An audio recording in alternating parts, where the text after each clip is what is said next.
नमस्कार। एक बार फिर से शुरू करते हैं फ्रेजल वर्ब्स।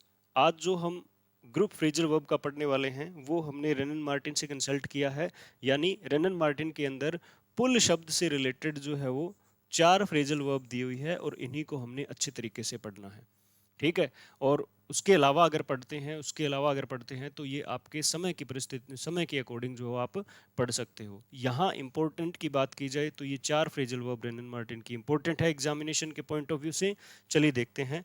हम बात करते हैं पुल शब्द की, तो पुल अप, पुल थ्रो, पुल डाउन और पुल टुगेदर, ये जो है वो 4 फ्रेजल वर्ब हमें देखनी है।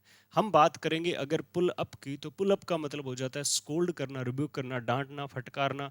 इस तरह के वर्ड यहाँ पर प्रयोग किए जाते हैं। अगर हम पुल थ्रो, थ्रो का मतलब होता है के माध्यम से। थ्रो का मीनिंग क्या हो जाएगा? के माध्यम से मीनिंग हो जाता है। और इस थ्रो के माध्यम से का मतलब हो जाता है किसी परिस्थितियों के माध्यम से गुजरना। तो पुल थ्रू का मतलब हो जाता है पास द डिफिकल्टी, किसी मुश्किल परिस्थिति को पार कर लेना। और या फिर क्या हो जाता है, रिकवर फ्रॉम इलनेस, है ना, बीमारी से ठीक हो जाना, पुल थ्रू। तीसरा और चौथा शब्द एक साथ याद करेंगे। पुल डाउन यानी हमें क्या करना है, एक दीवार गिरानी है। पुल माने धक्का देकर गिरा, डाउन का मतलब गिरा देना। ठीक है, दीवार को गिरा देना है। तो पुल डाउन का मतलब होता है डेमोलिश। अब डेमोलिश करने के लिए एक व्यक्ति इनफ नहीं होता, हमें जरूरत पड़ती है कोऑपरेशन की, सहयोग की। तो कोऑपरेशन और सहयोग जो है वो क्या होता है, पुल टुगेदर, टुगेदर के साथ। ठीक है। तो यहाँ इन 4 फ्रेजल वर्ब को पढ़ेंगे। देखिए जरा क्या है। पहला है पुल अप।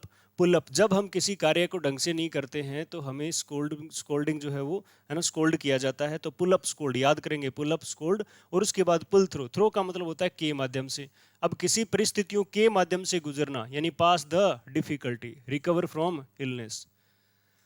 ये दोनों ही विकट परिस्थितियां हैं, तो इन्हें पास कर देना, इन्हें पार कर लेना। ठीक है। उसके बाद पुल डाउन, अब डाउन करना है किसको, दीवार को। किसी दीवार को क्या करना है, डाउन करना है। डाउन करेंगे तो वो पुल, और डाउन करेंगे तो क्या हो जाएगा, डेमोलिश हो जाएगा। अब सहयोग की जरूरत पड़ती है, पुल टुगेदर, हमें साथ चाहिए होता है, यानी कोऑपरेट करना पड़ता है किसी के साथ। किसी को हमारे साथ कोऑपरेट करना पड़ेगा, तब पुल डाउन होगा। तो इन दोनों को एक साथ करेंगे, इनको ऐसे ही याद करेंगे, पुल अप स्कोल्ड, पुल थ्रो पास। ठीक है। और उसके बाद पुल डाउन डेमोलिश, और पुल टुगेदर कोऑपरेट करना। ये 4 हमारे मीनिंग हो जाते हैं। एक बार और बता देता हूं। जैसे हमने पुल थ्रो पढ़ा, जैसे हमने पुल थ्रो पढ़ा, ठीक है, तो पी से पुल और पास। ठीक है, पी से पुल और पास वर्ड हुआ। अगर हम इसी तरह से फॉल थ्रो पढ़ेंगे, फॉल थ्रो अगर पढ़ते हैं तो इसका मतलब हो जाता है फेल। ठीक है, उसका मतलब क्या हो जाता है, फेल हो जाना। तो पुल थ्रो पास, फॉल थ्रो फेल, कुछ इस तरह से याद करेंगे इसको। देखिए शुरू करते हैं हमारी फ्रेजल वर्ब। पहला है पुल अप। पुल अप का मतलब क्या होता है, स्कोल्ड करना, डांटना। देखिए, the boy was pulled up. अब देखो, pull up, the boy was pulled, pull up आते ही आपने the boy was scolded, the boy was scolded. Pull up का मतलब डांटना, स्कोल्ड करना।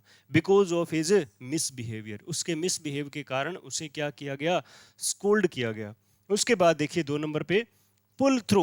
अब पुल थ्रो का मतलब के माध्यम से गुजरना, यानी डिफिकल्ट परिस्थितियों को के माध्यम से गुजरना और उन्हें पास कर लेना। अब डिफिकल्टी परिस्थिति क्या है, पास द डिफिकल्टी और रिकवर फ्रॉम इलनेस। ये परिस्थितियां क्या है, डिफिकल्ट होती है। तो पुल थ्रो का मतलब हो जाता है पास द डिफिकल्टी और रिकवर फ्रॉम इलनेस। ध्यान से देखेंगे। My cousin pulled through the exam, मेरे कजन ने जो है वो एग्जाम को पुल थ्रो कर लिया। तो ऐसे लिखें, है ना, my cousin fall through the exam. ये भी शाबाशी है। My cousin fall through the exam, fail हो गया एग्जाम में। तो ये ध्यान में रखेंगे, पुल थ्रो पास और फॉल थ्रो फेल। फिर देखिए, the doctor says that you will pull through, doctor ने कहा कि तुम पुल थ्रो हो जाओगे, यानी क्या हो जाओगे, रिकवर हो जाओगे। किससे, इलनेस से, बीमारी से, परिस्थितियों से। ठीक है। उसके बाद देखिए, उसके बाद है पुल डाउन। ठीक है, बहुत ही शानदार, पुल डाउन। पुल डाउन का मतलब होता है डेमोलिश, यानी ढहा देना, गिरा देना, तोड़ देना, फोड़ देना, इस तरह के वर्ड आते हैं। तो देखिए, इट इज फार इजियर, बहुत ही आसान है क्या, टू पुल डाउन, किसी चीज को बिगाड़ना, गिरा देना, तोड़ देना, फोड़ देना, देन टू बिल्ड अप, बनाने से इजी है तोड़ना, है ना। एक जो है वो सीख भी मिलती है कि कोई भी कार्य हम करते हैं उसे स्टेप बाय स्टेप इम्प्रूव करते हैं, तो ये बहुत ही जो बिल्डअप करना क्या है, बहुत ही डिफिकल्ट कार्य है, परिस्थितियों का सामना करना पड़ता है, लेकिन उसे खराब करना जो है वो थोड़े समय की बात होती है, चुटकियों में किया जा सकता है। तो pull through, pull down, demolish. उसके बाद में देखिए, उसके बाद है पुल टुगेदर। अगर हमें जो क्या है, हम बात कर रहे थे ना दीवार की, हम दीवार की बात करें, दीवार को क्या करना था, डाउन करना था, तो वो क्या हो जाती थी, डेमोलिश। अब किसकी सहायता से, टुगेदर, यानी कोऑपरेट करना पड़ेगा, किन्हीं दो लोगों से कोऑपरेट करना पड़ेगा, उनके टुगेदर होना पड़ेगा, तब जाकर जो है वो क्या है, वो कार्य होगा। अनलेस वी पुल टुगेदर, जब तक हम एक दूसरे को कोऑपरेट नहीं करेंगे, ठीक है, वी कैन नॉट सक्सीड, हम आगे नहीं बढ़ पाएंगे। अनलेस वी पुल टुगेदर, जब तक हम एक दूसरे को सहयोग नहीं करेंगे, वी कैन नॉट सक्सीड, हम सफल नहीं हो पाएंगे। तो यहां पर इसका मतलब हो जाता है कोऑपरेट करना। पढ़ा आपने? देखिए जरा परिस्थितियों जो है वो, आपने जो है इन चीजों को याद किया है, 4 फ्रेजल वर्ब को। अब प्रश्न अगर ये आ जाता है आपके एग्जाम के अंदर, तो आप किस तरह से उसको जो है वो सोल्व करोगे? ठीक है, देखिए जरा, they pulled the building to build a shopping mall. उन्होंने बिल्डिंग को पुल कर दिया शॉपिंग मॉल बनाने के लिए। देखिए जरा, पुल अप का मतलब है स्कोल्ड। क्या आप जो है वो बिल्डिंग को स्कोल्ड कर सकते हो? आंसर नहीं। पुल थ्रू, क्या आप बिल्डिंग को पास कर सकते हो, कि बिल्डिंग को पास कर दिया, ठीक है, पास विद डिफिकल्टी। अब वो पास नहीं कि चलो ये कार्य पास है, ऐसा नहीं, पास द डिफिकल्टी। अब बिल्डिंग इस तरह से हम नहीं देखेंगे। पुल डाउन का मतलब हो जाता है डेमोलिश। डेमोलिश इसका मतलब गिरा देना, और ये शब्द हमने पढ़ा नहीं है, आंसर हो जाएगा सी, हमारा आंसर जो है वो हो जाएगा। जी हाँ, इसी तरह से आप जो अपनी फ्रेजल वर्ब की लर्निंग को इम्प्रूव करते रहें। और एक बात का ख्याल रखें, हो सकता है एग्जाम में कुछ ऐसी बातें आ जाए, जो ऐसा मीनिंग आ जाए किसी फ्रेजल वर्ब का जो आपने पढ़ा, या जो फ्रेजल वर्ब तो यहाँ पर पढ़ी है, लेकिन उसका मीनिंग नहीं पता हमें। उसका मीनिंग नहीं पता इन द सेंस कि कई बार फ्रेजल वर्ब के एक से ज़्यादा मीनिंग होते हैं, जैसे यहाँ पर पुल थ्रो के 2 मीनिंग है। अगर ऐसी परिस्थितियां आ जाती है, तो हमारा ये जो हम कार्य कर रहे हैं डेली रूटीन के अंदर, ये इंपॉर्टेंट होगा कि जब जब हम इस तरह की परिस्थितियों का सामना करें, तो हमें पता हो कि ऑफ आए तो क्या होता है, डाउन आए तो क्या होता है, ठीक है, अप आए तो क्या होता है, इस तरह के वर्ड आते हैं तो क्या होता है, ये परिस्थितियां हमें पता होती है।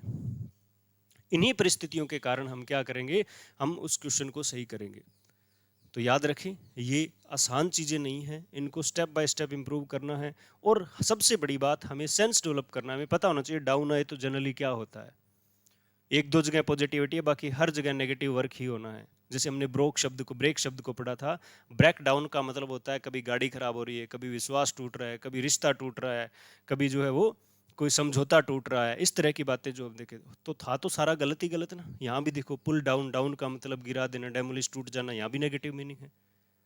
तो इस तरह से आपके सेंस को डेवलप करना जो है वो फ्रेजल वर्ब से रिलेटेड, वो बहुत जरूरी है। अगर वो हो जाता है तो फिर फ्रेजल वर्ब का क्वेश्चन गलत नहीं होगा। मिलते हैं अगले वीडियो के अंदर। धन्यवाद।